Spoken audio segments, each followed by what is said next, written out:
Thank you for joining. Rachel, you've worked on some absolutely incredible things that I hope I don't start crying of fangirling of Coraline and Robot Chicken and Paranorman, and the list goes on and on. I love dogs. But obviously you had this idea at some point. When did that come up in your career to do something with this little green guy?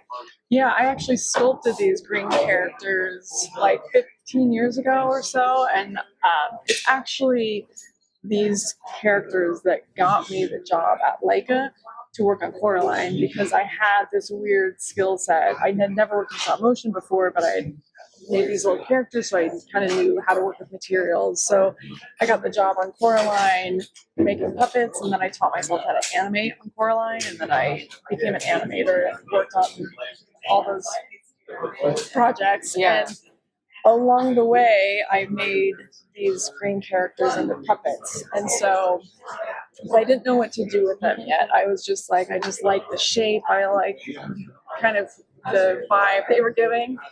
And then it just became one. And I kept resculpting them to get kind of the shape I wanted and to get them just right. And when I was in New Zealand, I started sculpting tiny food, and had nothing to do with him. I was just wanting to kind of have my own creative voice. I was posting this tiny food on Instagram, and my friend Ozzy, we were like texting. We worked on Isle of Dogs together, and she was trying to make a live action cooking show. And she texted, she's like, "Why don't we make a cooking show with your green puppet that you have, and you're like tiny food? Let's make a tiny cooking show." And it felt like maybe that's like the right idea for this green character. And so the next day I made him a chef hat and an apron, and he went from being like cute to like super cute with the hat just like balanced out his body, the apron, and it gave him a story where they were just these green creatures before, but now it was a chef.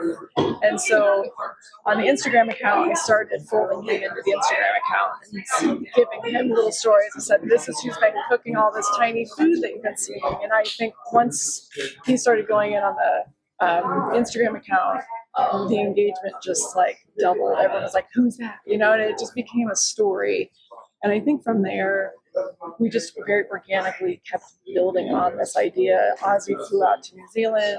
We started filming Chef, and my friend Matt has these really funny voices. We're like, "Matt, just do that funny voice you do, but like take the words away, like make it like mumbly, like garble." So he sent us a voice note of him singing "Another One Bites the Dust," and we were like on the floor laughing so hard with this voice note of, it was like, that's him, that's the character.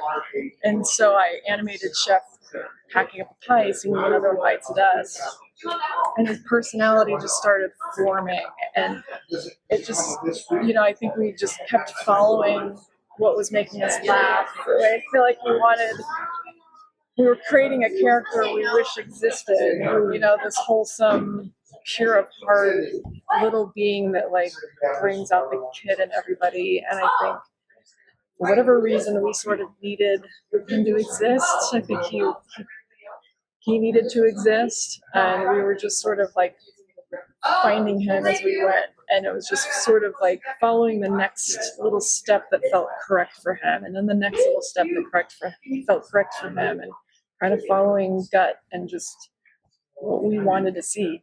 And I think because of that, there was no like preconceived idea to end with. It was just like, let's just keep storytelling on this platform with this like little character we wish was real. And it's probably no like mystery, like the three of us don't have kids. So I think we kind of all pour our, like any of that parenting, wishing to make the world a better place through your offspring. I think we put into the Chef. So yeah, that's how it started. And Jason, our production designer, he came on once we came back to the States after being in New Zealand, and we got a book deal. And so we're like, and I'd worked with Jason on Tumbleleaf. He's an amazing production designer, and he has such a sensitivity. He's a lot like Chef in a way. Like we've just been friends for a long time, and I was like, would you work on this thing with us? And he's like, absolutely. So he made Chef his first tree stump home, and we just all started riffing together and brainstorming, and it's been 8 years of doing that. So that's how it kind of formed.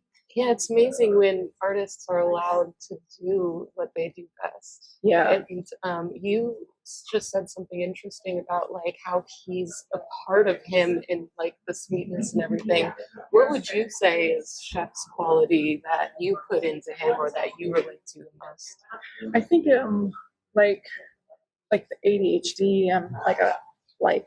I really like doing a lot of things. I've got a lot of hobbies. If I go to Disneyland, I am like unbridled joy. Like I am like will scream. Like I love just like unfiltered laughter.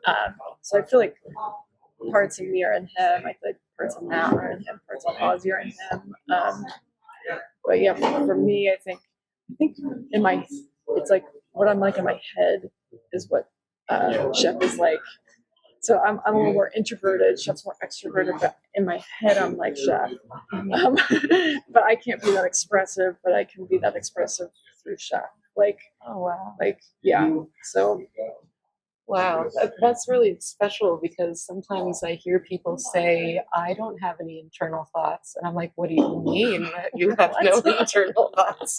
What goes on in there? Are you a robot? Yeah. What's happening? Yeah, but to be able to have that, you know, for you and for other people, I'll say the Britney Spears song is what I saw, and I'm like, game over. Like, this is what I love. I needed this, and I didn't even know it, just to have that happiness. And the way that it's animated, tell us about some of your inspiration of like the moves and stuff that you put into him, because they're very hilarious. Yeah, I think Chef moves in like such a specific way. So we'll usually take a video reference, and what I'll do is I'll watch it, and I'll kind of like follow the moves, but then you have to think about like, well, Chef will move like just a little bit different in this one move. So, because if you follow it just one to one, it doesn't feel like him. It feels weightless. It doesn't work. But you kind of have to like.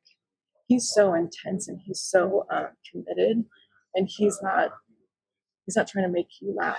He's like, Yeah. like he's so like, I don't know. This is like honoring the artist. You know, like he really wants to get it right, and he's committed, and he's practiced. So it's moving him in a way that he's like, he is trying to do this really well, and not like he's trying to be a joke. Like, so I think that intensity is relatable, and I think sometimes it's embarrassing to look like you're trying, and Chef's not embarrassed about that. He's like, I'm trying, I'm going to try really hard, and like he's fully committed, and I think that's something too, like,